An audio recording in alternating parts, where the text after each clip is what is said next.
Welcome back, everybody, to Rob's MetalWorks. We are here at the home studio, breaking in 2022 with really a great interview that happened just by happenstance here in the studio. I'm so happy and proud, really, because we were going to be out in the cold street tonight, but yet we're here in the warm studio with the band from Long Island, New York, the band called Monochromatic Black. Band, all you beautiful people, welcome to the show. Thank you. Welcome, welcome. It's my pleasure to have you. We've been having a good time already, huh? Of course. Yeah. Oh, it's great to have you here. And, you know, we'll talk a little bit about the circumstances that led to this evening in a little bit. But there's going to be people tonight, I think for the first time, as you guys continue to grow your fan base across the country, who are still learning about Monochromatic Black. So let's start there, because I know you guys are kind of a fairly young band, right? So, John, why don't you tell me a little bit about the beginnings of and the formation of this band? Well, yeah, sure. So Tanya and I have been friends for a number of years. We've always known each other. You know, all our bands would play shows together. Always had a lot of respect for her. I knew she was very talented. The band I was in at the time wasn't doing too well. So I was like, you know what? I always wanted to work with Tanya. Let me contact her and see if she, wants to get together and write some music. So I did, and she was into it. She was like, yeah, let's find some other people. Eventually we got Eddie, tried out a number of different drummers. And Eddie finally came along, the right guy, the right fit. And then we immediately wrote Numa. First we wrote The Herd. We wrote the song and see, if we get together, can we put something out there that's cool and want to work together? Numa was your first release that came out in 2019. Yes, sir. Yep. So what did you say? The Herd? What was that? The Herd was the first song we wrote as a band. Oh, okay. So that's on Numa? Yeah, yep. Okay. So we wrote the song, we did a video, and we just put it out there. So we were like, let's see what happens, see if anybody wants to hear what we're doing. And it did very well. So we immediately went back and wrote the rest of the EP and recorded it, released it, did another video, did very well. And here we are today, Wow. One of the things I kind of find intriguing about your band is, you're from New York, Long Island, New York. Yes, we were talking earlier about all the boroughs. And, you're educating me on, Rob, this it's where all the Italians live.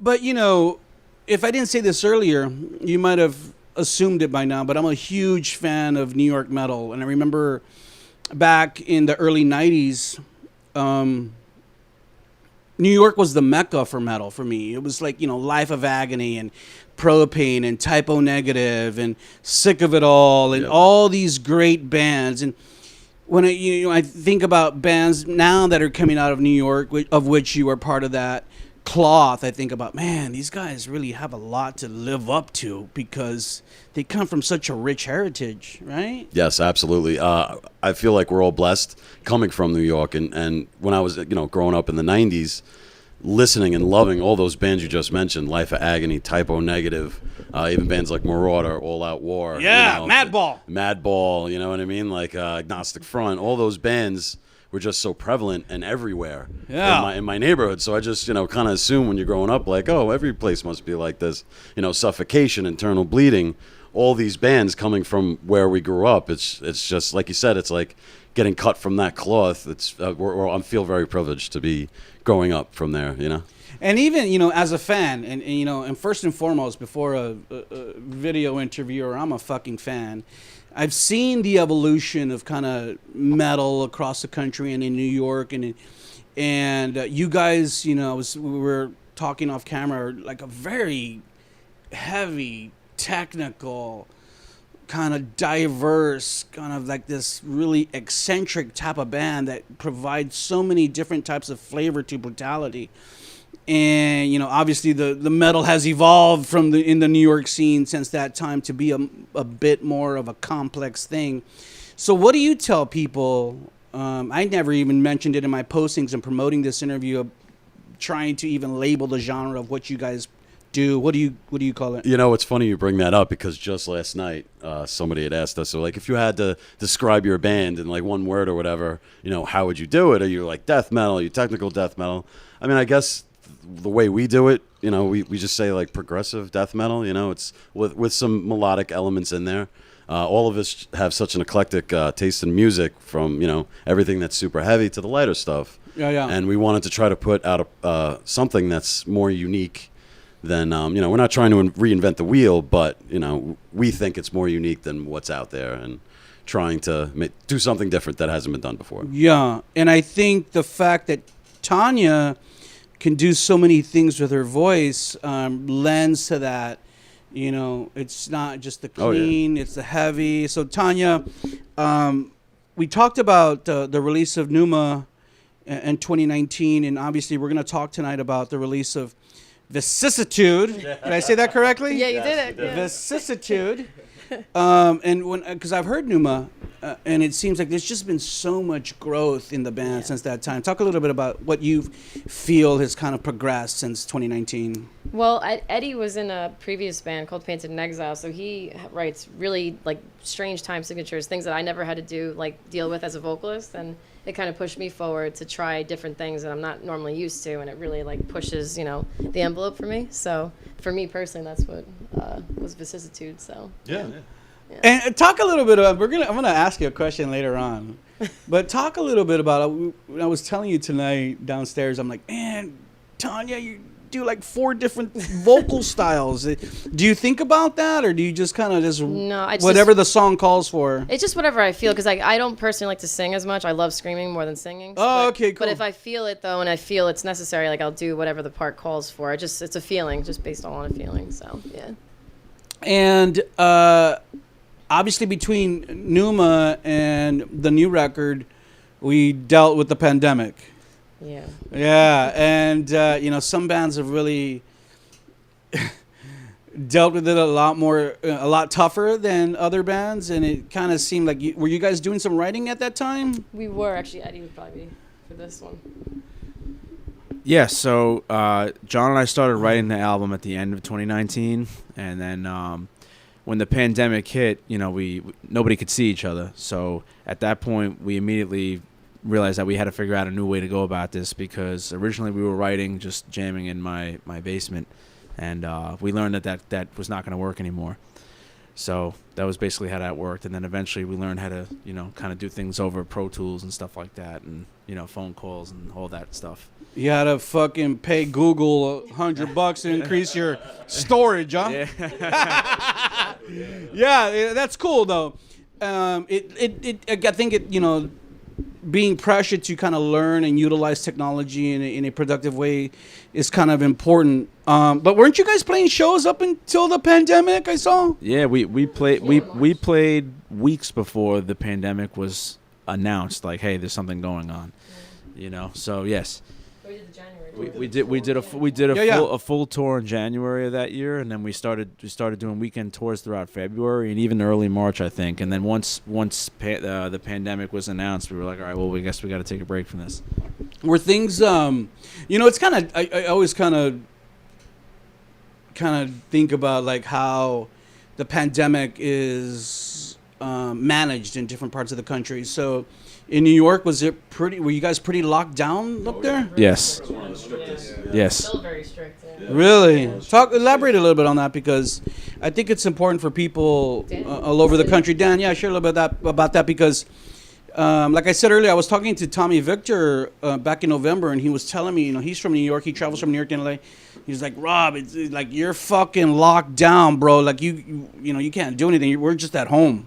Right. I mean, like, well, being like, so the rest of the band obviously lives on Long Island. I live in the city limits. I live in Brooklyn, and it's when the pandemic first kind of started, it was, you know, because no one really knew anything. It was just like we were on lockdown for a bit, and then like everything kind of eased up a little bit, where like, you know, you don't have to wear your mask anymore, or, you know, if you get the vaccine, you know, you have a little bit more freedom. And then, you know, just as 2021 was ending into 2022, New York City specifically, the cases started kind of skyrocketing, and now there's more mandates. You have to have a vaccine now. Yeah. You have to have your mask on in the city limits. And it's a little bit different on Long Island because it's not, I guess Long Island is not part of New York City, so like it's kind of managed a little bit differently, but it's still kind of it's still kind of crazy on Long Island. Too. I always think of that movie Legend. Remember that? You guys ever see that movie Legend? Like, we're locking down the island. Oh yeah. Yeah, remember that movie? Yeah. I always think like, fuck. So it's because an island is confined. Yeah, right. Yeah. So it's gotten pretty crazy again. Not on the lockdown sort of crazy, but we have to mask requirements and all that crap. So it's pretty crazy. We'll talk a little bit more about that as we talk about your endeavors in 2022 and really kind of what brought you here into the studio tonight.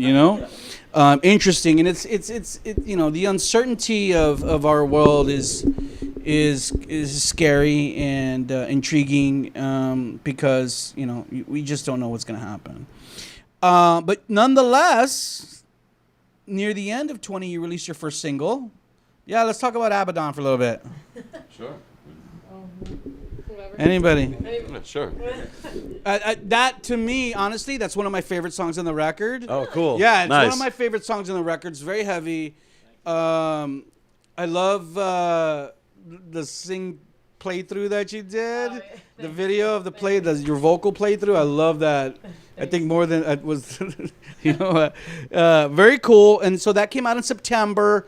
I guess and that's part of the Vicissitude record. Yes. So it was kind of like an effort just kind of to keep us correct in the public eye. Yeah. So what had happened was like Eddie had mentioned, we started writing the record in the end of 19, and then we were touring. And then the pandemic hit, so we were like, all right, so the silver lining of that was we got to buckle down and really got to really write. So what we wanted to do was to get something out there immediately.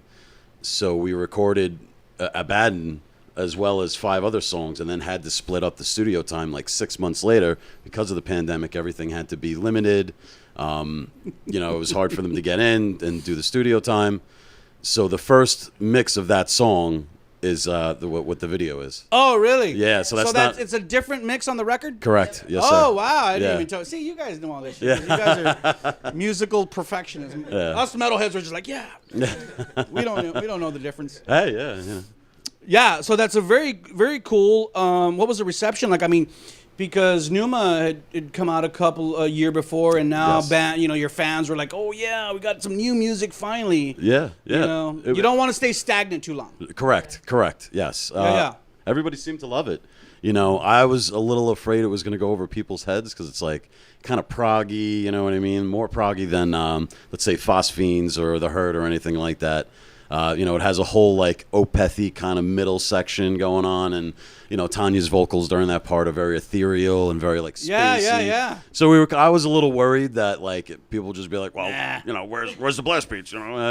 Exactly. But no, it was well received, and that's one of my favorite songs. One of my favorite songs to play. So can't make everybody happy. John. no, right? No, you never. Don't ever going try to make everybody make yourself happy. Exactly. So let's talk about why we're really here to talk about, and really that is to promote your brand new record, Vicissitude. Yes. Came out in November of 26 recently, right? Is that correct? Yeah, November Black Friday. 26th? Yep. Yeah, Black Friday. At the really, as we sit here in the beginning of January, not too long ago already. Let's first talk about the record title. I was like, Vicissitude. Am I saying that right? Go for it. Tell me what does that mean? It's just like to persevere through like hard times through your life, basically. Yeah. So that's basically what the record is about. For the most part, there's some random songs. I like horror movies, so I wrote a couple songs about horror movies. And I know you like horror movies. Like, oh look, the fucking horror freaks up I here. literally have the same Leatherface one as you. Oh yeah. But for the most part, the other songs are about persevering through life and stuff like that. I really through my music, I just want to help people through it. Yeah. Get through hard times, and when we meet a lot of our fans too, they say like, you guys have helped me get through this or through that, or whatever issue they have, and it's just really that's what we want to do, is make a difference. So yeah. I mean, I'd never heard that word before, or heard that word before, but I knew that with a kind of trying pronunciation, I was like, oh man, this word means something. So let me ask. So yeah, perseverance I think is more important now than ever, because people are like suffering, and people are like some people are overwhelmed with life. You know, did you guys hear about? It was on the news, like this couple. They were deputies. They committed suicide, and they had a little baby. And I'm thinking to myself, like, what the fuck would make a couple commit suicide when they had a little baby? And they were young people, and they're cops. Yeah, they were young, very young. Yeah. And you think about like the mental duress that you don't think about it, because I would never want to be a cop. But you don't think about the mental duress that they deal with every day, seeing horrible things. And that's what vicissitude encompasses too, is like really like unfortunate, like negative events usually in your life, and Yeah. you basically deal with it. So Yeah, So it's crazy, crazy. Again, I want to just kind of circle back to the technicality of this record. It's very technical. Yes. Lots of little different time changes here and there. That's what I wanted to see you guys play tonight, and kind of check it out for myself. I know you guys could pull it off live, but I just wanted to see it. Like, fuck. And I've seen video, and Eddie, I love you, man. And because we've been jamming out to some fucking metal tonight, and you're like, Rob, you're looking at me like, yeah, Rob, yeah. And so I know we're connecting on the fucking jams. We're jamming tonight. You have to put the mic in your head. People aren't gonna hear you. Yeah, no, dude. The whole place is super inspiring, man. I feel like you've created your own metal world here. This is Rob's MetalWorks. That's it. But I was gonna say this earlier, but honestly, and I say this to many bands, is that if you have a fucking badass drummer, bro, you can do so much more stuff musically. Thank you. Yeah. So elaborate a little bit on the technicality thingy that I asked about. Yeah. So basically, you could be technical for the sake of it. And Sure. You can take dice and throw them on a desk and then count the numbers like 9, 6, 3, 5, and then create something, but that lacks focus. So basically, which again, this is art. If you want to do that, that's fine. But our vision is we'd naturally write technical things, but we want to make sure that what we write is controlled so that there's no fat, basically. Sure. So with the record, there's a lot of certain time signatures that are only odd because they're not considered common by nature. But of course, it begs the question, why is this really odd? Is it odd because most people are not used to some of these different changes? Because to me, it's not odd. To John, it's not odd. To Tanya, it's not odd. So we're kind of just writing what we feel, and I think we've just listened to so much technical music our whole lives that it's become kind of second nature now. So to us, it's not an odd thing. So like I said, the challenge is really more of focusing the material that you do write, and one may argue that it's harder to focus things when you are burdened by the option of choice, rather. If you write a song that is one tempo in 4/4, you kind of have a guide. Some people can argue why that's hard also, but for us, this is kind of just what comes out naturally. Dude, that's like you kind of went a little over my head on that. It's all right. Because I'm not a musician. Oh, good. But I get it. And I think the important thing is, as a fan, is like, I think seasoned metal fans, and I know in the East Coast there are fucking seasoned metal fans who know metal, okay, no matter what kind of metal you play. I think the intricate part of it is not to make it too overwhelming. Sometimes it becomes a little too overwhelming for people.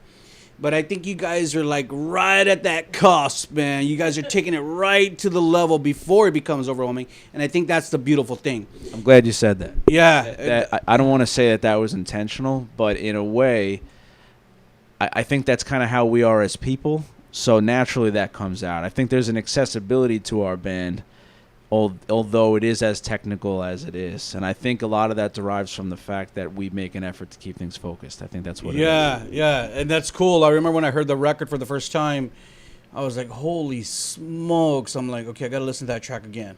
And then I listened to it, I'm like, okay, one more time, because I know I missed something. And that's the beautiful thing about music. Like the sonic landscape of it, the depth of it is what makes it so robust. for fans like me who really and fans all over the world who are gonna love this record. One of the things too that I loved about this record is it just sounds so good in my fucking stereo. Awesome, man. Okay, so talk a little bit about where did you record it and stuff like that. So we did the record the same place that we did Numa. It's a place called Westfall Recording in Farmingdale, New York. Where? Farmingdale, New York. Where's that? It's a Long Island. Yeah. Oh, is that still Long Island? Still Long Island. Farmingdale. Now there's Farmingdale, Brooklyn, all these fucking parts of the island. God. But it's funny. Don't tell anybody from Brooklyn that Brooklyn is technically on Long Island. Oh, they get so mad. Okay. They get so mad. But it is. It's part of an get island. death threats tomorrow. Yeah. So anyway, we recorded at a place called Westfall with a gentleman by the name of Anthony Lapardo and his partner Ray Marte. Anthony did all the engineering, all the Pro Tools work, all the editing. And Ray did all like the mixing, the mastering, and they're a great team, and the product speaks for itself. They do great work. Let me ask you an interesting question: Are those guys known for doing metal? Yes. Really? Okay. Yeah. Because sometimes you want guys who know metal, Right. Okay, and then sometimes you might want guys who don't do metal and then they kind of bring something new. Right, correct. Yeah, Yeah. No, it's an interesting take. Yeah, sometimes stepping outside of the box with somebody who isn't really too familiar with the sonic landscapes of metal, you know, and I mean, it could bring something really good to it. But no, Anthony and Ray are they're brilliant musicians, and they really brought this record to life for us. And so, and two, they were already familiar with the band. Oh yeah. We've all been friends for years. They've worked with Eddie in his previous project. They're like, Tanya in her previous don't project. piss Eddie off. So have a bad day. So there's only like a certain amount of people who can record this kind of stuff and really have a good ear for, because at some points, it's blast beating and trem picking, and there's just a lot going on to really kind of like focus each instrument so it's heard properly. Sounds great, man. Sounds great on the stereo. And I remember today, I kid you not, I'm not kidding. I had some students in my class. They said, "You want to hear some killer stuff? Check out this band. They have a chick singer too." Oh, nice. My students are like, "Whoa!" They don't listen to metal, but they loved it. Tanya, tell me about some of the lyrical themes in this record. You were alluding to them earlier. There's some pretty ominous titles. I'll let you share those with the people. Yeah, like I said, I mostly write about, life experiences, which a lot of vocalists do. But like I said, I'm a big horror nerd, so there are a couple songs. There's one about Hereditary. Sadist? No, that was actually about animal rights. That's God. Animal rights, so yeah, I'm a big animal lover. So aside from music, animals are my passion too. But yeah, I love certain horror movies that have affected me certain ways. So The Ritual, that's an awesome movie. And Hereditary, I love Ari Aster. Are those like more fiction? I'm not familiar with those titles, but are those more like fictional stories? Because like some of like the stuff that like the Connecticut and the haunting in Connecticut and shit like that, that's too real for me. That freaks me out, bro. Like I won't watch that DVD in my house by myself because like I live in this house by myself. Like I'll be in bed and I hear something like, oh fuck, the devil's here. I like more obscure horror movies, but The Ritual's about I think it's he's like the bastard son of Loki, basically. So he's a god that like comes down. He's like this really sick looking creature thing. I don't know. Every time I saw it, I was just like blown away by it. So, but other than that, though, like I said, animal rights is a huge passion of mine, and life experiences. Going through different things. So, which again, I hope can help people. Aside from the nerdiness stuff that I write about. So it's interesting that you talk about animal rights because, I hear. Sometimes, especially, you hear about it in the news, only, famous people, advocating for that kind of stuff. But what component of that is what kind of you advocate for? Is that like, the testing that they do on animals? Everything. I'm vegan. I love. Really? I've always worked with animals at shelters, rescues. I work at a veterinary hospital right now. Aside from. Oh, really? Yeah. Wow. So I've always been like a huge advocate for every aspect of it. So you see it firsthand. Oh yeah, like I worked with wildlife for years and just seeing how overpopulation of people and the destroying all the land and stuff like that, how it affects the animals. Sure. So, sure. Yeah. But that's so interesting. Yeah. That's cool. I've never would have We actually sold the Got that. coffee too. We had our own coffee brand for a little while, which is pretty cool. Oh. And part of the proceeds went to an animal rights group that I was a part of, so that was cool. I think it's still available if you go on the website. On their website, well, we tell sell the at people out shows, there. but Tell them to yeah, buy it. yeah. Tell them to fucking buy it. Black Heart Coffee. Yeah, black heart coffee. Yeah. Black Heart Coffee, everybody. Let's talk a little bit about your touring endeavors in this new year. You guys didn't waste any time. You kind of got on the road.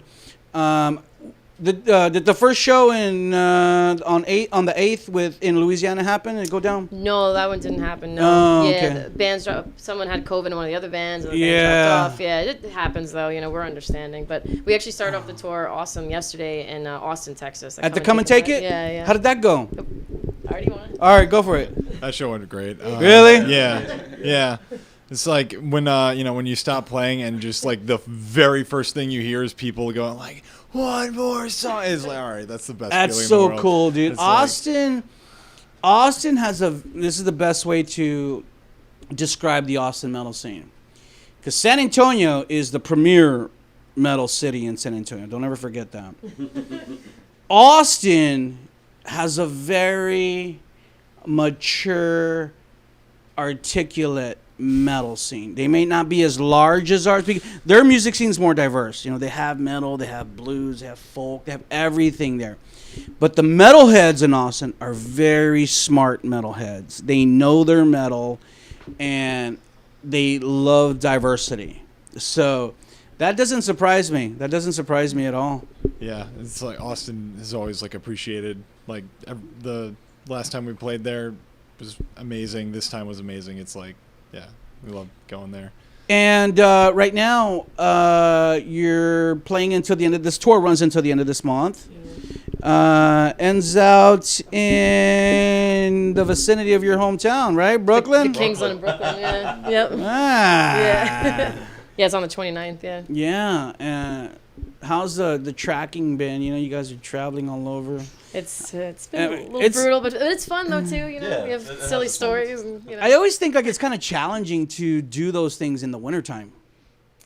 Especially in the wintertime, right? yeah. I think it's better than the summer because sleeping in the van when it's 100 degrees and you can't put the AC on. Oh, really? Yeah, at least in this cold, you can always, snuggle up next to somebody. You're "Oh, like, keep me warm," Dan, come get closer to me, always, Dan. Yeah, absolutely. On this tour, we have 7 people in the van. Like, we have a sound guy this tour. We have a merch guy this tour. So we just have That's a little cool, bit of man. a staff. I guess you could say. So the mono staff. But yeah, I mean, like the touring so far has been okay because the weather's kind of mild down here. Yeah. But later on in the tour, we got like the Midwest, and we got Colorado, we got Utah, we got Chicago. That's brutal, bro. Ohio. So I mean, hopefully, cross our fingers. Hopefully, we don't run into too many weather obstacles and things like that. So keep our I fingers hope crossed here in that you San guys Antonio. traverse the country in this winter safely, especially with COVID. I mean, down here in San Antonio, like it gets 20 degrees and the whole city shuts down. I'm not kidding. Like the schools will shut down and because there's ice on bridges and shit. Yeah. You want to know who I'd be snuggling up with? My man right there, Oliver. He looks warm. I'd be like, Oliver, where are you sleeping? All right, putting my pillow, putting my little Right pillow next to behind you. Yeah. So obviously, this month will surpass us pretty quickly. What are the rest of the touring plans for 2022? What would you guys like to do for 2022? Is there anything confirmed yet? Well, we have a couple like little shows here and there. Like we have like 1 or 2 festivals, but other than that, I mean, we're hoping that'd be awesome to do anything. Honestly, yeah. We're down for whatever. We'd love to like open up for bigger acts. That's really what we For sure. Yeah. For sure. So I we're think doing that a would be the solo, best yeah. bet.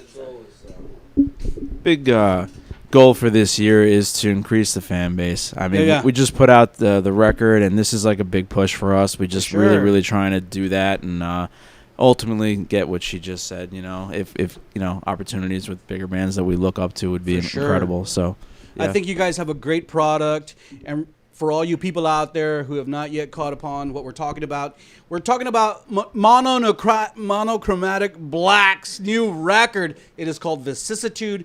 Go ahead and take a look at it. It came out last year in November. be sure to pick it up. And after you watch this interview, be sure to go to your favorite music outlet and download it and jam it, just like I've been doing this year. Amazing, brutal East Coast metal from New York. Oh, man. I love it. I love it. I'd love to see you guys go to Europe. Yeah, that would be awesome. Let's talk about that. What is that gonna? You think that'll happen? Well, we definitely all want to go. Yeah, For sure. That's just if the opportunity.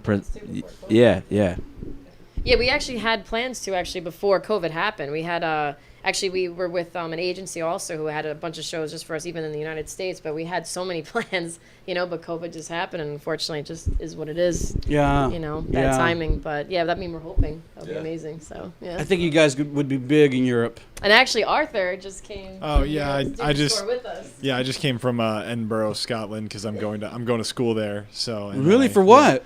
For paleontology. Hold on. That is the study of fossils. Yes. Yeah. I'm a big history buff fan, and if you look at my dating profile, it says Rob loves Egyptology, Mayanology, and ufology. Later on, ask me about UFOs. I'll tell you anything you want to know about UFOs and aliens. That's great, man. That's great. That's very interesting. That's how much Paleontology right there, just from Scotland.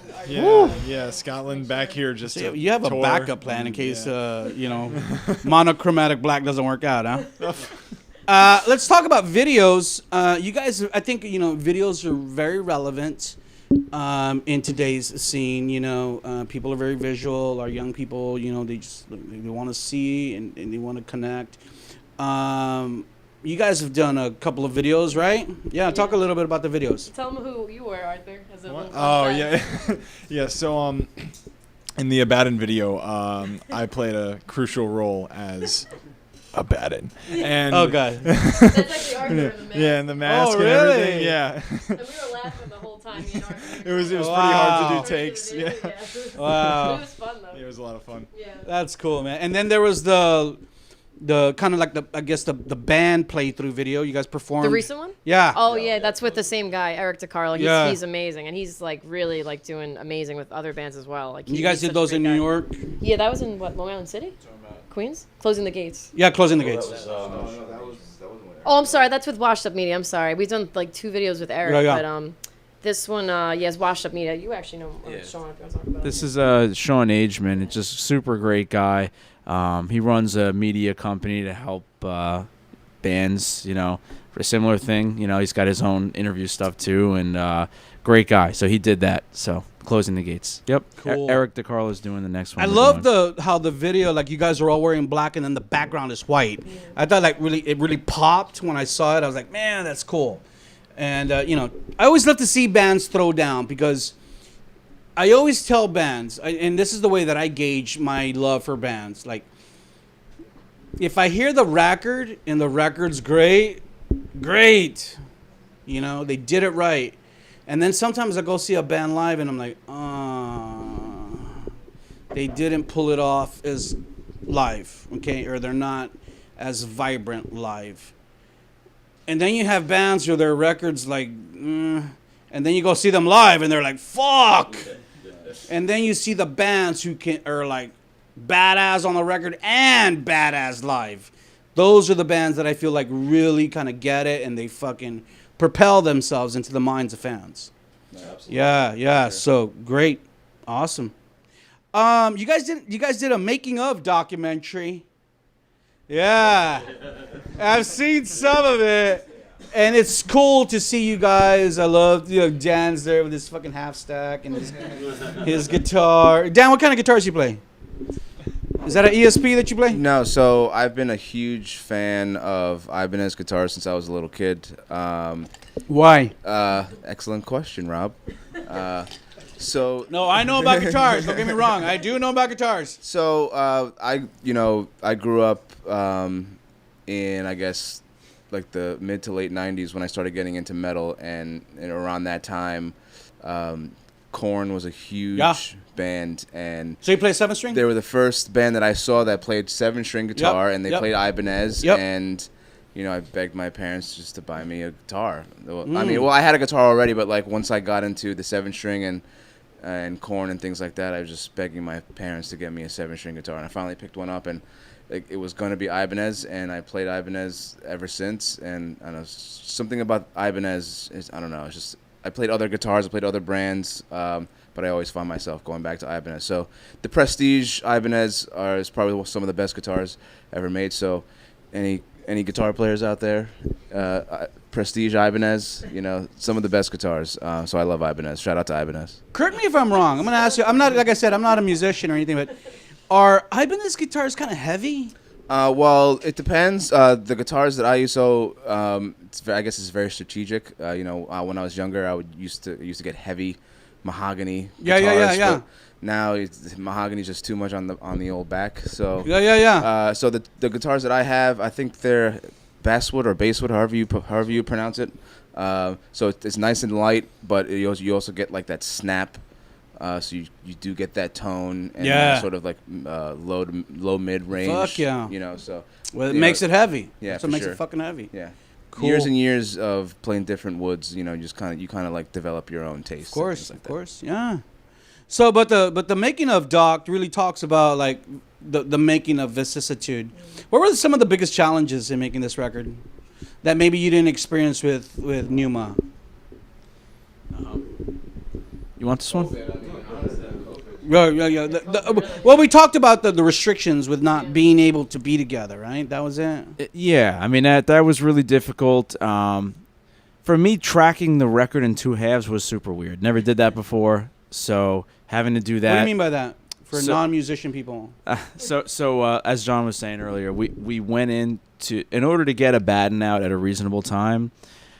We booked studio time in 2020, but we knew that we wanted to do a full-length album, but we only had 5 songs ready at that time. So we said, hey, let's book studio time for 5 songs because it's more cost-effective to do that, and we'll plan to make a Baden the single from that. So we went in, tracked those, and then we went back home and we wrote the other 5 songs, and then we had to rebook studio time to come back. So now you've got to make sure that the drums, the guitars, and everything have the same strings. Yeah. Everything has to sound exactly the same. Excuse me. And also your mentality is shifted. You got to really be in the zone when you go to the studio because you're rehearsing different than how you and you're spending money. So you better go in there knowing what the fuck you're gonna do to get the fuck out. Yeah, obviously we want to make sure that we play our parts correctly live. But when you're in the studio and you're under a microscope, I mean every little thing. You want to make sure it's perfect in that studio, man. So that's, it's hard. That was tricky for me to do. Dan was like, do it again. so come on, Dan, don't be so hard. So aside from the pandemic, obviously, doing a record in 2 halves was a challenge. I never did that before. Yeah. As you guys know, I'm kind of old school, so I kind of love vinyl. I love vinyl. I know you guys did some vinyl, right? We did. Didn't you guys just release like 500 vinyls to the people out there? So, again, with the pandemic, it was going to be 500 of that clear swirl thing that we got, which is... do you have those on the road with you? No, because all you people out there, you're not going to get it. So, you go to the show. So because of the pandemic, vinyl got pushed back with the production. So we're looking at like spring 2022. John, I want one. Save me one. Save me one. So those vinyl records were cut to limited 150. Oh, really? So still waiting to get them in. Most of them are. They look beautiful. That's a black and white kind of swirl thing. Yeah, I saw it. Yeah. Nice. So yeah, I mean we can't wait, and for a DIY band like us, it's a very expensive endeavor, but we want to give the fans the best thing we possibly can. Yeah. We didn't cut any corners with it, so. So all you people out there, be sure to go to Monochromatic Black's Facebook and keep your eyes peeled for that vinyl and get one if you're a true fan of the band. This next question is for Tanya. And, Tanya, I've been covering heavy metal bands for a long time. And over that time, I've had many prominent front women on this show. quickly, and if you don't even have to respond to this because you might just say, Rob, I don't have any influential front women in metal that I look up to, but do you? No, I don't. My favorite metal vocalist ever is Travis Ryan from Cow's Decapitation. Oh, really? Yeah, he just blows me away. I mean, Yeah. Most bands, when they keep coming with new album, like a lot of bands can't top what they just did. But Cattle Decap, like I know John's gonna agree with me. The dude and the whole band just keep pushing it, but it's not like, oh, they changed their sound, this sucks now. It's like they just keep doing better and better, and it just that dude's voice is sick, right? He does like two different voices. Singing, screaming. Yeah. Breeze, It's whatever. Like evolving, it's just mind blowing. So he's like my all time favorite, and to emulate that is really, really hard. So for me as a vocalist, it's really challenging, but really helpful with trying to be better at what I do. So. I asked that question because earlier you kind of said, "Oh, Rob Otep's up there." I love Otep.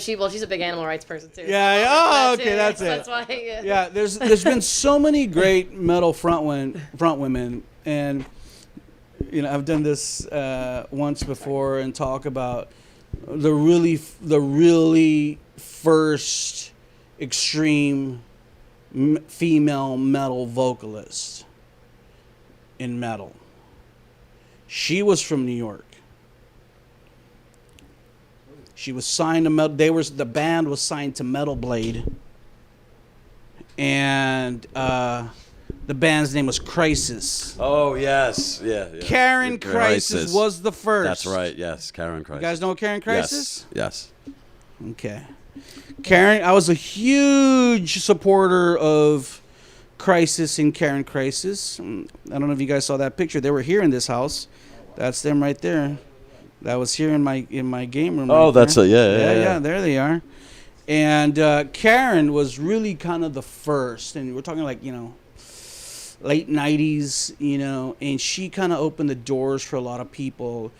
And really kind of, when you think about the innovators, people like Karen Crisis or Tommy Victor from Prong, really the innovators are the ones really who don't get a lot of recognition. Then it's people who kind of piggyback off the doors that they open who really get the attention. Absolutely, yeah. It's unfortunate, but it happens sometimes. Guys, as we get near the end of this interview, it's been a long hourly chat. But as we get near the end, I want to ask you about one more thing. We talked about your heritage in the New York metal scene. And, we're way down here in Texas. So share a little bit with people out there about what's happening in the New York metal scene. Do you think that it is conducive? You think the fans out there continuing to support, or are the venues and the promoters helping the new breed of metal bands in New York coming up? Well, yeah. Unfortunately, due to the pandemic, we lost a lot of venues. Yeah. On Long Island, especially on Long Island. They closed down? Yeah, really? they couldn't keep their doors open. Yeah. Yeah. So but before that, the scene is always flourishing on Long Island. There's always, every weekend there's a new band, but usually they're always good. You know what I mean? It's always like the guys from 10 bands before they get together and they form a new band. Are the bands cool with the other bands? Oh yeah. Like it's brotherhood. Absolutely. That's cool, man. The Long Island and New York. Yes, sorry. The Long Island and the New York City metal scene, they're pretty close knit sort of group. So yeah, we all support each other for sure. Yeah. That's cool, man. Yeah, for sure. It's just unfortunate that due to the pandemic, the music scene took a really big hit. Obviously everywhere, but especially in our hometown. So it was really upsetting that happened. Hopefully within the next few years, we'll rebuild. Rebuild that scene. Yeah. Fight the good fight, my man. That's it, brother. That's what heavy metal's about. Because we'll never be mainstream, but for the people who your music has impacted, it's priceless, bro. Yes, sir. Yeah. It's priceless. You guys have your fans. You know who they are. They come up to you and tell you, hey, man, your music's made a huge impact. I hear your music and I'm like, man, this is a legit fucking powerhouse band. And that's why I was so adamant about wanting to get you guys on Rob's Metalworks. I was texting JC. He's like, dude, give me Tanya's cell number. Nobody's responding to my messages on Messenger. The fuck? But glad we made this happen. It's such a beautiful thing. And before we end out tonight, I want to give huge love to my man, Julian Cruz from JC Productions. He made this all happen. He facilitated the conversation. And JC, you know I love you and support you, man, and you'll always be deep in my heart. We got great things to do in 2022, right? As we end out, I want to give everyone in the band an opportunity to say any closing remarks, any thank yous, any love, any fucking, sentiments about how they feel about the band and metal or the scene or anything regarding what we're doing here tonight. So, John, you start first.